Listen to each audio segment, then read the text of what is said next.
What is up, all you cool cats, and welcome back. Yes, I know, Skyrim, Rebastered. Yes, the name is terrible, I know, but I already named it that. Now it's not changing. Today I wanted to talk a little bit about the plot of Skyrim and why I think it just doesn't hold a candle to the Elder Scrolls 3 Morrowind. Now, for this to work, I haven't beaten Morrowind just yet, but I know I've been spoiled by the basic plot of the game, and I've completed Skyrim, which sounds insane. I know. I completed Skyrim. So I'm just gonna go over the basic plot of the Elder Scrolls V and the basic plot of the Elder Scrolls 3 Morrowind. In the Elder Scrolls V, you play as the most important person to exist in just all of humanity. There is no one in all of Tamriel as important as you, the Dragonborn. And as the Dragonborn, it is your sworn duty to kill some dragon that's come back from the dead and save not only all of the world, but the souls of those trapped in the afterlife too, for some reason. They're important too, kind of. And the reason why I have a bit of a problem with that is because maybe this is just me, but I'm not much for Chosen One plots unless you do it in an interesting way, and this is just kind of generic. You are the most important person, and only you can do this. You! No.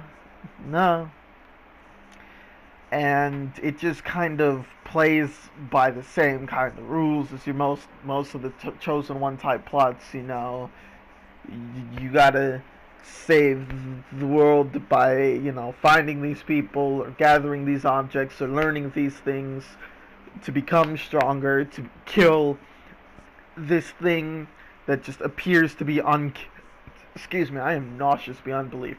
Kill this thing that appears to be just absolutely unkillable, etc., etc., etc. Wash, rinse, repeat. You get the idea. I've never been much of a fan of that kind of thing. Whereas the Elder Scrolls Morrowind, you play as a guy or girl, but you get the idea. You play as average schlub, but you're an average schlub who was called upon by the Emperor to save the world, not by yourself, not through the power of your own will or whatever, in your God-given talents or something.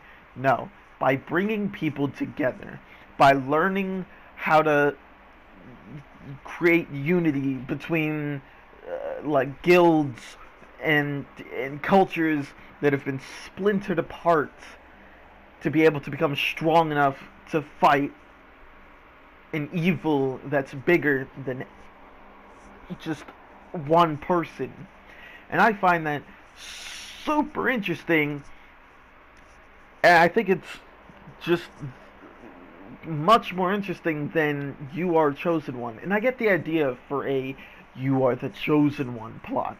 You want to make the player or the viewer feel important. Make them feel, give them sort of a power fantasy. You are the most important person to have ever existed, ever. Or you come from a long line of people who saved the world, who are the only people that kept our world from just complete and utter ruin. I can see how that's appealing. And again, as I said, this series is kind of just my opinion. Like I said, Skyrim is technically a better game than Morrowind. Go back and play Morrowind today after playing a couple hours of Skyrim. It's not the easiest. Controls are terrible. Just just performance issues, and the game looks like garbage compared to technology we have nowadays. Hell, I have gameplay of Final Fantasy 15 playing in the background. Do you see how pretty that game looks? Go play some Morrowind or look at a picture of it online. It's not the prettiest looking game. Again, makes sense. Old game, etc., etc. But you get the idea. So these kind of just opinions. So, maybe you're the kind of person who likes a Chosen One plot. Maybe you go into games for power fantasies. You like to play and be the strongest around, be able to take down any challenge and feel like you're just the greatest person to exist ever. And that's great. Skyrim has that for you. You are the Chosen One. You are Dovahkiin, Dragonborn, which is, in lore, one of the coolest things ever. You have the blood of dragons running through your veins. You can speak an ancient language that no one else in the world can, other than other Dragonborns and those who learn it, but you can just, it. You can speak dragon tongue just by birth. If you read the text on a piece of parchment, you can immediately learn that word and the language and be able to use the magic held within such words to be able to fight larger than life creatures like dragons. That's cool. That's exceptionally cool, and I'm not trying to put down that kind of thing. In lore, the Dragonborn is super interesting.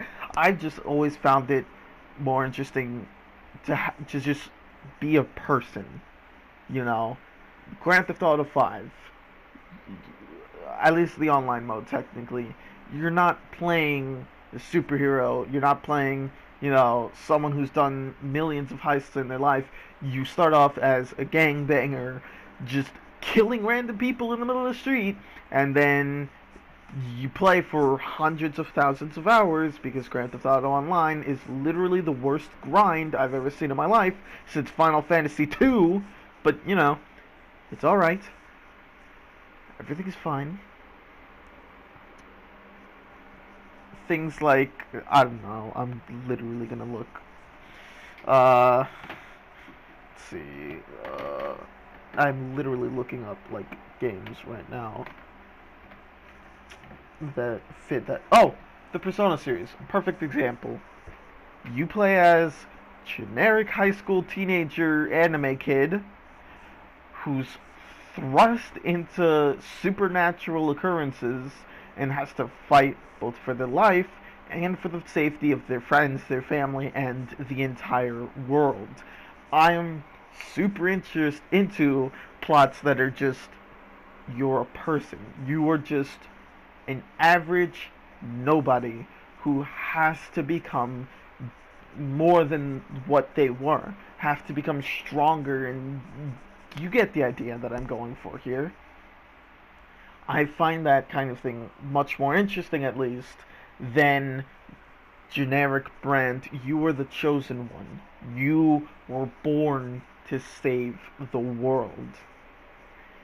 And again, I'm not knocking Skyrim for having that kind of plot, because even though, in my opinion, it doesn't do anything really interesting with it, it's still done well, just not unique. It's not really breaking the mold from other stories, other games, other movies, other books, other TV shows that have that same kind of plot. But, there's still a lot to the story in Skyrim. There's a lot of interesting characters, and I don't know if Morrowind has this, because this is the one I'm comparing it to right now, not Oblivion.